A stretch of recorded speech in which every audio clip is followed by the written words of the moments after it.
Hello, everybody. I'm Jesse Waters, along with Judge Janine Pirro, Harold Ford Jr., Dana Perino, and Greg Gutfeld. It's 5 o'clock in New York City, and this is The Five.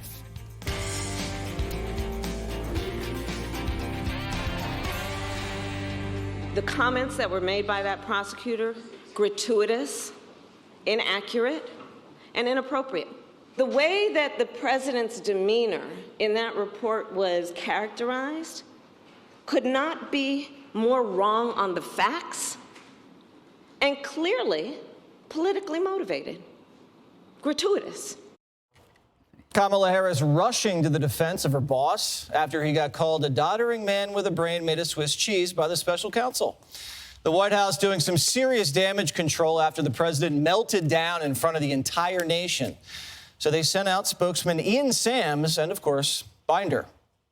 The case is closed. The facts and evidence refute the theories that are floated that they explored. The public is smart, and I think that they can see what's going on. I think that they can see and understand, when people are gratuitous and make comments that they shouldn't make. I'm not sure how many, folks in this room have read all 400 pages of it. If the special counsel says President Biden's got significant limitations on his memory, then who is helping him run the country?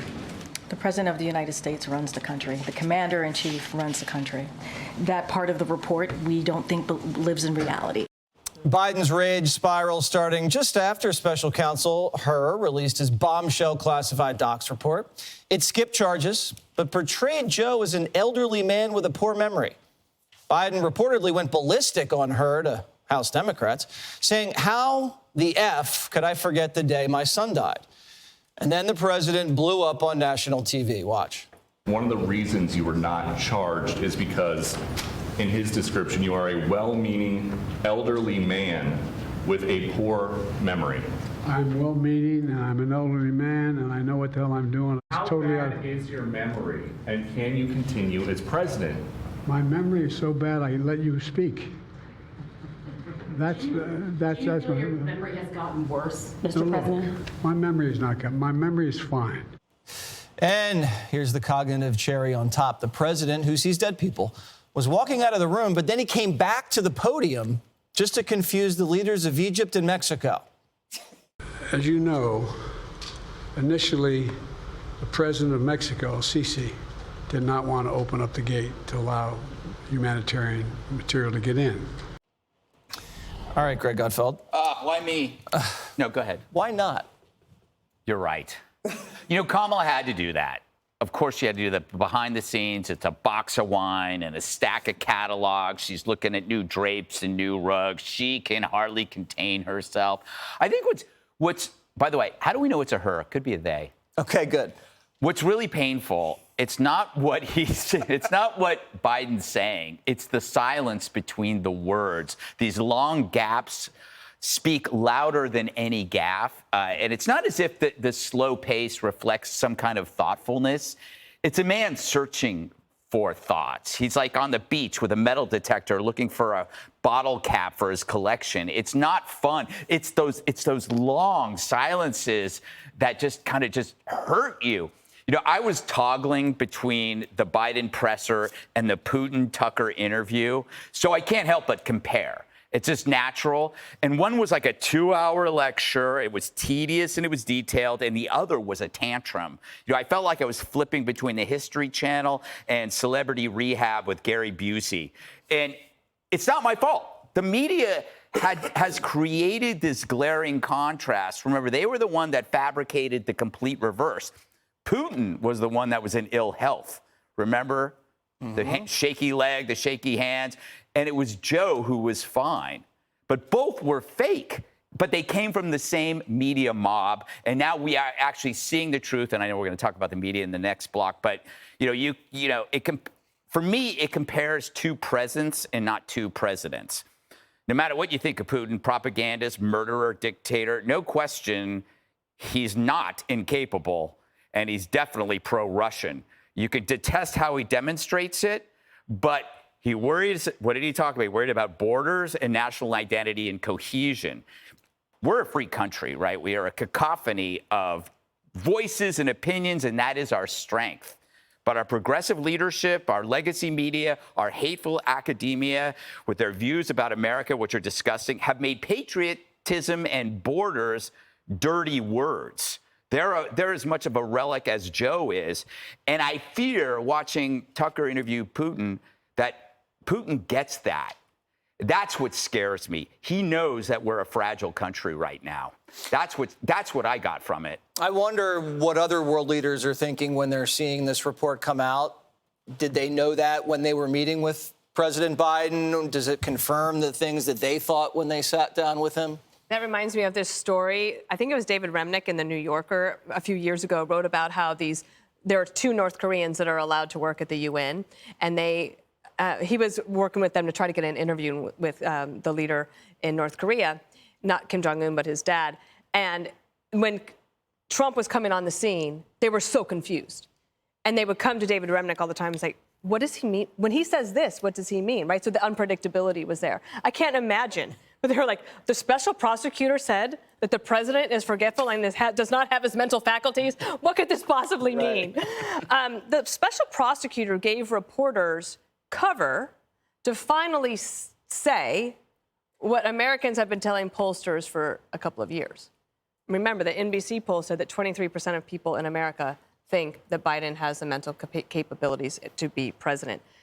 Paul Begala, who is a strong Democrat, said he went to bed fine, woke up and saw what happened, and then this is his quote, he wet the bed. Also, I think it's interesting that here are these people, in all the Democrats, they were telling anybody who said that Robert Hur was going to be easy on Joe Biden, they're like, but he was Trump appointed. Mm-hmm. And the Trump people said, but he was nominated by the 2 Democrats in Delaware. And it's like, well, let's just let Robert Hur do his work. But what do they do? And immediately they have to attack the special prosecutor. Now, they might be mad at Merrick Garland because Garland released the report, right? But Robert Hur has to provide a reason to the Attorney General as to why he is not going to press charges. And the reason is because he's mentally incompetent and the jury would be too kind to him. A fatal flaw last night was, one, taking questions. The second fatal flaw was leaving the room and deciding to take one last question and return to the podium, and that's where he made the Mexico-Egypt mistake. And remember, Nixon had 5 words that everyone remembers. I am not a crook. Biden had 5 words last night. I know what I'm doing. And this, I think, is just the beginning. I also feel like Joe Biden was so mad last night. I understand why he's mad, but he was so mad that even when he tried to land that joke against Peter Doocy, he couldn't do it. And the press was in no mood. Yeah, they were very, very teed up. Judge, he probably should have just gone to bed and done that press conference in the morning when he was more fresh. Yeah, there's no question. I mean, it was past his bedtime. Right. And, you know, but it's typical of a guy who's got a temper. And we know that Joe Biden has a temper. We've been hearing about it, that he curses his staff out, that a lot of them consider themselves lucky if they don't have to go in and answer to him, and that he'll question them until he can get to the point where he can curse them out because he doesn't think they have all the answers. But let me tell you about this press conference. It was such a mistake for him to come out and try to prove to the American people that Robert Hur was wrong in the designation that they called gratuitous regarding his mental state. But he proved that he is not able to handle himself. He proved that the longer he went in that press conference, the more he mumbled, the more angry he got, the more he got things wrong. He starts out by saying, you know, I think he said, how the hell do you dare raise that? As though he's outraged that someone would raise the fact that he doesn't remember the year that his son Beau died. And he says, why would you talk about that at all? Well, because you talk about it all the time, and who knows what it was relevant to. He says, it's none of your damn business about my son and when he died. But he talks about his son all the time. He pulls out a rosary, and he wants to tell you where it's from, but he can't remember where it's from. And his answer to not knowing what year his son died was simple rage. Not like, I know the year my son died, and he could have said it last night, but, you know, he was more interested in yelling at people. And then he says, this stuff has no place in the report, and so did Kamala Harris. Honestly, I think Kamala Harris, behind closed doors, is salivating. I think Kamala Harris is now saying, right from the get-go, I knew sooner or later they'd get to me, and maybe, you know, I'll go out and say it was gratuitous. Look, The only reason that stuff is in there, it's not gratuitous, is because Joe Biden violated the classified document statute. It is clear they made it out in the document. There was a willful retention, and he shared classified information with his ghostwriter. There's no question he violated the law.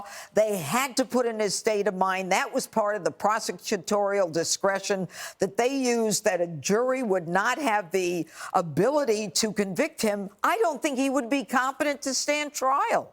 This guy couldn't do a 3-minute interview. He can't put 2 sentences together. And in the end, what they have is a guy who says, I cooperated. That's the difference between me and Trump. No, you didn't. Because we know from the report that in 2017, he actually says, you know what? Here's some of my classified documents.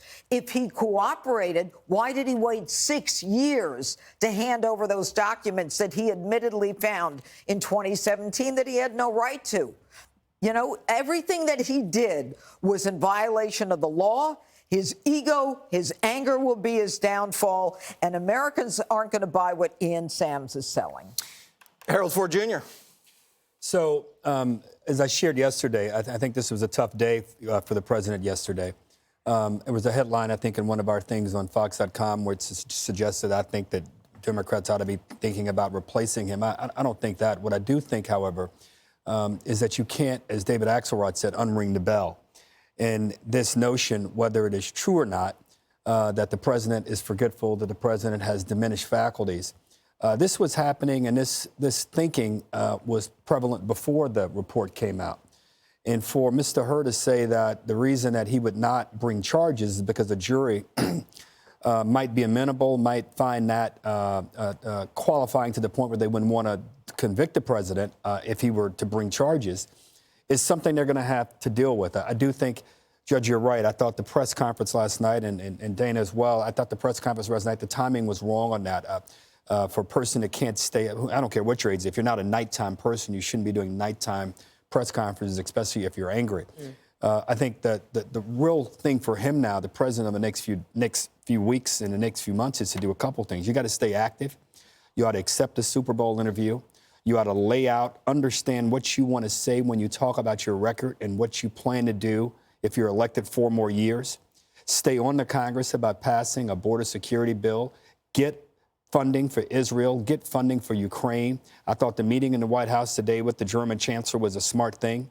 And I thought his answers were smart, but he's got to stay active. He's got to stay up. And whatever you do, don't put him out at night ever again. It's not good for him, and it's certainly not good for our allies, and for that matter, those who seek to do us harm around the world. So funny, don't put them out at night. What happened to who's going to pick up the phone at 3 a.m.? Yeah. Now it's like, you can pick it up at 3 p.m.